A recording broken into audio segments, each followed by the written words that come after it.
Mike's Daily Podcast. Episode 1140. Hello, it's Mike Matthews broadcasting from Cafe Anyway, located somewhere in Podcastro Valley, Mont. Today, we hear from Benita, the Disgruntled Fiddle Player, the Brewmaster. Plus, we bring you the much-loved segment called Ain't Life Grand, where we find out about something that's really cool, and that's cool with a K. Why not? Oh, Hillary's on stage. Mike's Daily Podcast. And here, last show I was so pro-Hillary, and now she's talking, I don't even want to listen to her. Mike's Daily Podcast. Now tell me, is that wrong? I guess I could not be a Hillary delegate, but that's okay because those people I really hate because they shout, they're entitled. They feel entitled to shout in the middle of some politician's speech. And I don't understand that, because the politician is Mike's Daily Podcast. maybe giving the speech of their career, of their life, of our history, and they shout all over it. Mike's That's what's wrong with America. Daily That and BART. Podcast. I'm talking Bay Area, Yeah! rapid transit, particularly the Bayfair BART station. Why, oh why, oh why are you the scariest BART station that was ever created? Whenever I go there, it doesn't matter what time of day, there's some crazy tomfoolery going on. It's just crazy. It's a surreal world you enter when you get to the Bayfair BART. So there's this little area of the Bay, East Bay. It's in like San Leandro, and it's called Bayfair, which is kind of a neat name because you think of a fair. You know, fairs are fun usually, unless you get the swine flu. And there's pigs everywhere. There's the wonderful horses. And there's the pig. And there's Simon Cowell. You will never, ever, ever have a career in singing. Maybe not Simon Cowell. But there is an interesting group. The fair is a fun escape in the middle of the summer or somewhere around the summertime. Bayfair, however, is surreal. It's weird. It's scary. Oh, look who just walked in. Speaking of which. Hi, Mom. It's Benita, the rodeo queen. How you doing? It's a disgruntled fiddle player, tell you what. What? Looks like your headphones are broke. They are. Oh, I haven't told my fork in the road story. What's that got to do with your headphones, Mike? Oh, it has a lot to do with my headphones. Disgruntled Fiddle Player. I'm bald, and I'm a shining beacon on a hill. Even when there's no light, my head still shines. And a fork in the road is what happened in yesterday. I didn't even talk about it on the last show. I don't know. I was so excited and reacting about the whole thing with the whole thing. Oh, with Obama speaking and his speech and Bloomberg's speech and Biden's speech. Fun times yesterday. But Hillary's speech, no. I just... Oh, look, Welsh just walked in. She puts me to sleep. Hello, Mike. I make the root beer. I'm the brewmaster. Oh, boy. Wake up, Mike. Have some root beer.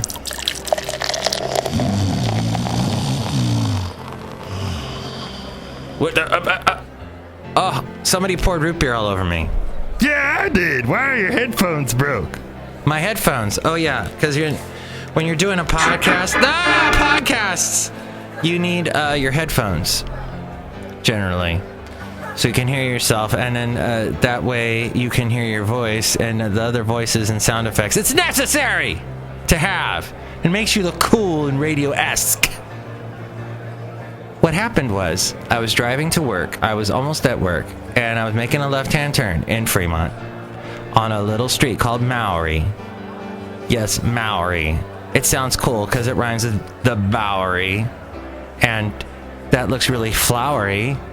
Your dress looks really flowery, and it's pretty. It's a summertime dress. It's so nice. You can tell I'm waiting to find a sound effect here. Oh yeah, it's nearly 9. It's so flowery and beautiful. I'm a little strange. Yeah, I love Maori. Except for the fact that when you make a left turn on it, sometimes you'll drive over a fork, and that gets, causes damage to your tire. And next thing you know, you've got air escaping. And luckily, I was so lucky, so freaking lucky, because there was my tire dealer was just down the street. So I stopped there, and he looked, and he said, "Yeah, that's a fork." And I go, "Oh, fork in the road, ah ha ha," and he didn't get it, or it wasn't funny. And I'm old to come up with dumb jokes like that, but whatever. That's just how my life is. You have to find the humor in things, or you're gonna cry all the time. And who wants to be around a wet blanket? Am I right? A wet blanket is a bad idea. Talk like Ron Burgundy now.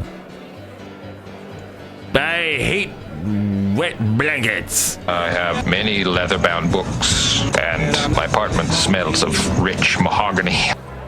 That's right. That's fun. Hey, so I have this little scene from the second Ron Burgundy movie. And it's when he meets his director, his producer of his newscast. And it's like the first woman news producer. Oh no, that's not the surprising thing. It's that she's black. And Ron Burgundy says the following: Black. You're black. Jesus, just stop, Ron. I'm terribly sorry. I don't know why I can't stop saying black. The word black. Hello, Mr. Burgundy. Black. Stop. Black. Stop saying black. Black. If I don't say it, I'll pass out. And that was the funniest part of that movie. I guess my point is that forks have a point, and they put a hole through your tire, and that's about it. And that Bayfair BART, try and get through the Bayfair BART station as quickly as possible, because it's surreal. Or just be prepared for the surreality that you will find there. Maybe indulge in Pokemon Go while you're waiting. But I do love the sound of BART. It is a strange, whirring sound. I was discussing this with Jarrell of the segment Jarrell and the May, and we were discussing about how that is all having to do with the motors, the electric motors, and the vast amount of electricity that's being used, and it's all fascinating stuff. And just the sound, you're walking on a hill, when I'm walking on the hill there in Fairmont Ridge, and I hear it whirring by. There's no sound like it anywhere. Maybe there is a sound like it is, but it totally, when I hear it, it brings me back to the Bay Area. When I didn't live in the Bay Area, and I would come up and visit, I used to love the sound of the BART. People that grow up here, they're so freaking spoiled. And they hear that BART whir, and they don't think it's interesting anymore. And I still think it's interesting, because it's the leap of technology. And to all you Trump supporters that you want to go back to a previous time, you're harking back to a halcyon days. You should then, if you're going to go back to those halcyon days, you're gonna have to give up your cell phone, give up your car, give up flying, give up your computer, give up all the things, the technology that has come in the days since your halcyon days. Because if you want to live back there, you got to go whole hog. You got to go whole Taco Bell. Yo quiero Taco Bell. No, wait, that doesn't make sense. You got to go hog.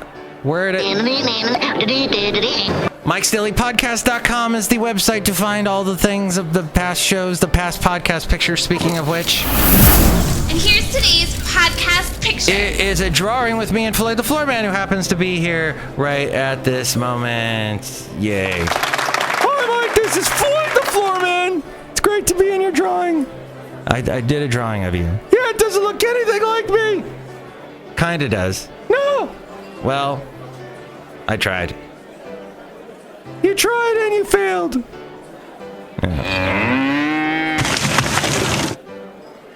What was that? A cow that tried and failed, which is a nursery rhyme that I grew up with.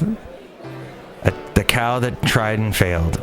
He tried to jump over the moon, and he turned into a hamburger. It's a wonderful story. You should read it to your children while you're having dinner. Okay, wait, I got sidetracked. Sorry. Sound effect. Got to get the sound effects away from me right now, because I just want to tell you that if you want to help out to support the show, to that kind of thing, there's the Amazon link. Click on that and buy whatever it is you're going to buy on Amazon. That'll help us out. There's also a link to PayPal if you want to donate to the show. You'll get a special greeting from all the Cafe Anyway characters. And there's the Disgruntled Fiddle Player. Hey, I have no idea what's going on. And Benita. Mark, this has been a great show so far, but I gotta get out of here. Why? Because you freak me out. I can't wait to listen to Hillary's speech. I turned on Hillary's speech, and all I heard her say was something about screen printing. And I had to turn it off again. She talked about screen printing. And I was not expecting to hear that in a candidate acceptance speech, but whatever. So, finally, there's the podcast pictures that you can find. All the past podcast pictures, past interviews that I've done. They're all there at Mike'sDailyPodcast.com. And now, a segment called Ain't Life Grand. Ain't life grand.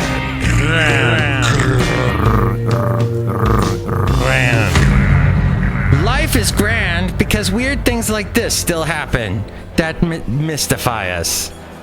Oh, I think I broke my headphones, by the way, when I was walking, because I had to walk from the tire place to my work, because I was like late to work, and I had my headphones in my bag, and somehow I broke them. And they'll never be the same again, and life goes on. Have a look at that dark purple blob on the left there. With those words, scientists aboard the exploration vessel Nautilus uncovered a marine mystery, a small purple orb tucked halfway under a rock off the coast of California. Researchers are so far stumped as to what the colorful, bumpy little ball might be. Their best guess is that it might be a gastropod. That sounds like a podcast that you would do about restaurants. Welcome to the gastropod. Actually, it's a mollusk such as a snail or slug that belongs to the class Gastropoda. That's even a better name for a podcast. Welcome to Gastropoda. I'm your host, Sinclair Flavitz. Actually, it's called a plurobranch. Possibly it's a new species. None of the known species of California plurobranch are purple, said Susan Poulton, a spokesperson for the EV Nautilus expeditions. The odd little creature, which unfurled into two lobes once it was brought on board the ship, is about 2 inches across. It was found on July 18th during an EV Nautilus exploration of Arguello Canyon, west of the Channel Islands National Marine Sanctuary, close to where I used to live in Oxnard and Ventura for many years, several decades. There was a live video feed captured by cameras on the remotely operated vehicle Hercules. It showed the muddy ocean floor 5,301 feet down as researchers remarked on clams and crabs as they watched. Suddenly, the purple blob caught the scientists' attention. The researchers decided to collect the creature with the rove's suction, briefly fending off a nearby crab.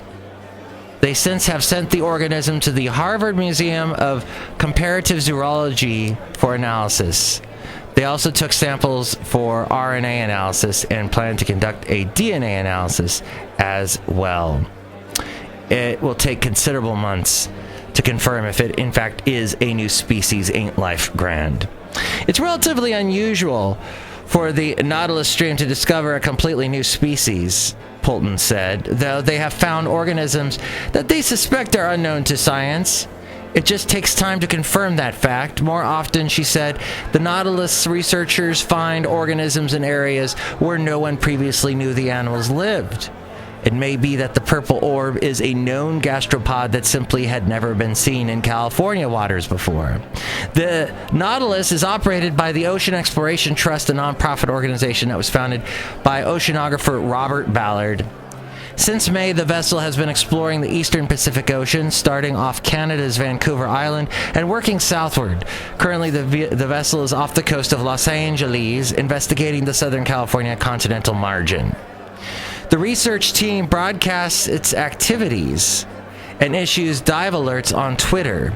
You can find links to that at the place where I found this story, which is, and I hate to admit it, Fox News, in their science section, which of course harkens back to what I said earlier about conservatives not believing in science, not believing in computers and all that. But somehow the science wing of Fox News survives and brings us interesting articles like this one.